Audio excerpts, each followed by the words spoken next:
It's been a while, hasn't it? It's been what, like a year? You look good. How you been? I'm doing good. I mean, a lot has happened over the year. I moved out to Florida. I got a green screen now.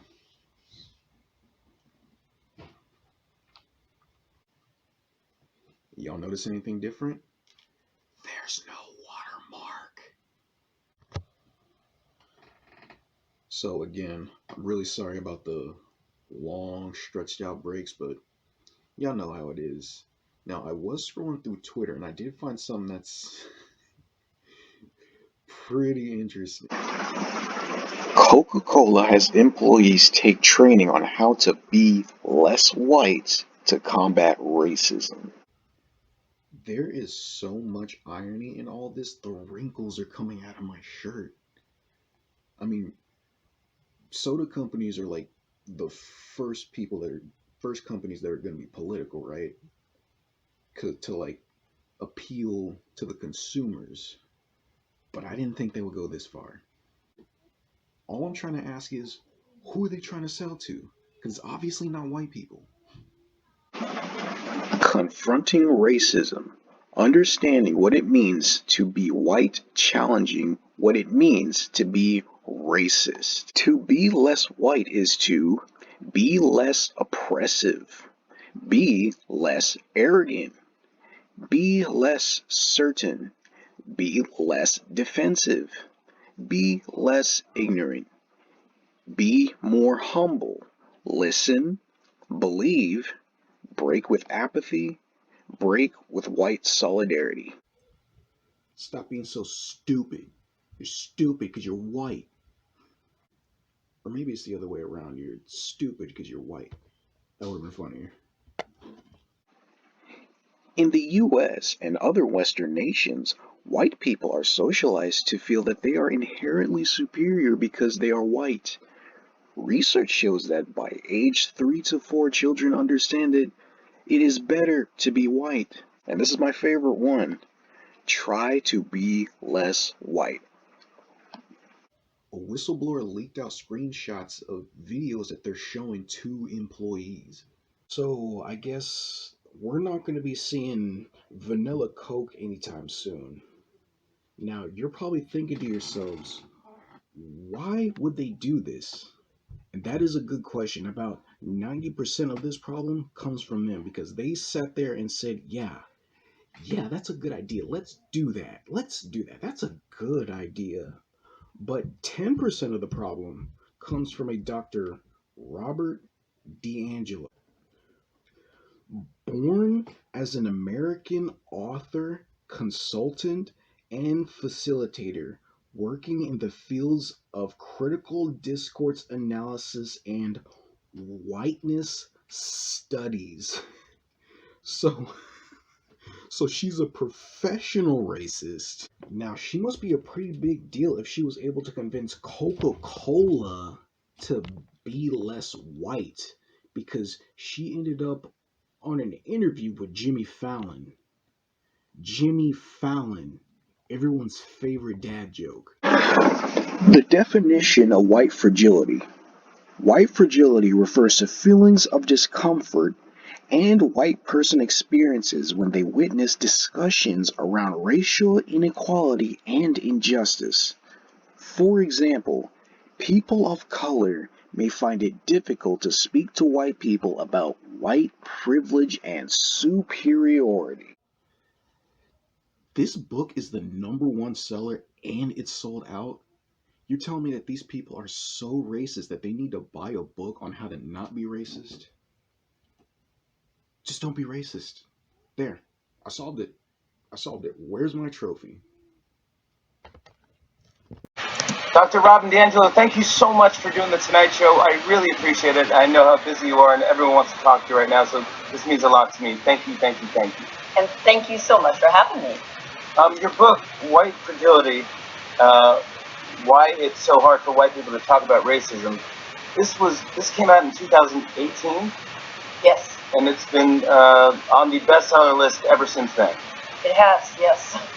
And right now, it is number one on all the lists I looked at. and it's also from what I read, is sold out everywhere as well. This book is the #1 seller and it's sold out.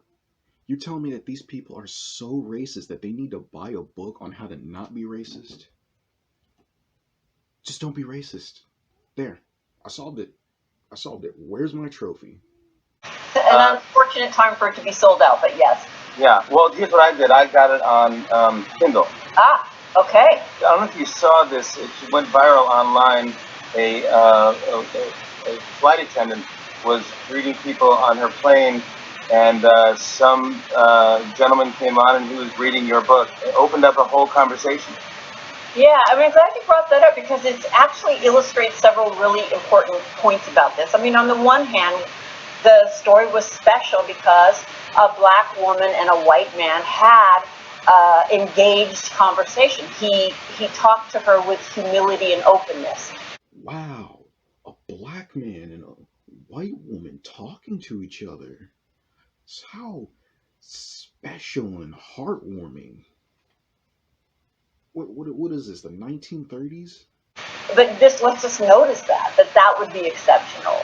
You know, there's a question I often ask when I'm in front of a mixed race group. And I ask the black people in the room a kind of rhetorical question. How often have you attempted to give a white person feedback on their inevitable and often unaware racist assumptions or behaviors and had that go well for you? Never. Number two, response, rarely. Never. Never. Do you want to know why the answer is never? Because, doctor, you ready for this answer? You ready? I don't think you're ready for this. Not all white people are racist. There. I mean, that's it. That's all I need to say. I don't even need to make any more of this video. But she had to imply the words inevitable and unaware, meaning you're still racist. You just don't know it. And I think that makes you more racist. And I'll never forget asking a group, okay, so what if you could just give us feedback on our inevitable and often unaware racist assumptions and behaviors? And I'll never forget this black man raising his hand and saying, it would be revolutionary. And you know, just take that in. I just want all the white people to just take that in. Revolutionary, that we would receive the feedback with grace, reflect, and seek to change our behavior. That's how difficult we are. Oh, she's right. I mean, if only we lived in a time where we weren't judged by the color of our skin. Take that in, white people. I want you to take all that in. Take it in with a grain of salt. And I'll never forget asking a group, okay, so what if you could just give us feedback on our inevitable and often unaware racist assumptions and behaviors? And I'll never forget this black man raising his hand and saying, it would be revolutionary. And you know, just take that in. I just want all the white people to just take that in. Revolutionary, that we would receive the feedback with grace, reflect, and seek to change our behavior. That's how difficult we are. Wow. That's how big a-holes we are. The definition of racism is prejudice, discrimination, or antagonism directed against someone of a different race based on the belief that one's own race is superior. Now, obviously, she doesn't feel superior to her own race because she hates her own race. What this looks like to me is a lot of white guilt, even though what happened was like fucking, what, like a century ago, right? It didn't happen to me. It happened to like my great great grandparents. And even though what happened back then was fucked up, we don't do that anymore. So, don't you think that maybe racism is a problem because you're still talking about it, right? I think I said this earlier, but if you want to stop racism, you stop talking about it. Evil has a name because we're giving it a name. But what would I know? I'm just a black guy with a small YouTube channel, so I think I'll just end it here. If you guys are still stuck around, I really appreciate that. I got a second YouTube channel if you're interested in watching me suck at gaming, I'll leave a link.